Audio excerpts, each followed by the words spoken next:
লুৎফুল ইসলাম ভাই সহ আজকের পদযাত্রায় আগত সম্মানিত অতিথিবৃন্দ, 11 দলীয় জোটের সম্মানিত নেতৃবৃন্দ, সংগ্রামী মুরাদনগরবাসী, আজকে আমরা এমন একজন নেতাকে আমাদের মাঝে পেয়েছি যিনি জুলাই আন্দোলনে রাজপথে থেকে নেতৃত্ব দিয়ে বাংলাদেশকে আওয়ামী ফ্যাসিবাদ মুক্ত করে গড়ে তোলার জন্য ঐতিহাসিক ভূমিকা পালন করেছেন।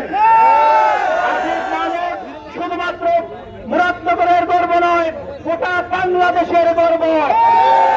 আমরা আগামী দিনে কুমিল্লা 3 এই আসনে ইসমাইল হাকিম সোহেলকে দাঁড়িপাল্লা প্রতীকে বিপুল ভোটে বিজয়ী করার আমরা কোন দলিত নাগরিক আছে, 3 খেলাপি আছে এমন কোন নেতাকে আর সংসদে দেখতে চাই না। ইসমাইল হাকিম সোহেলের মুরাদনগর সবাইকে ধন্যবাদ।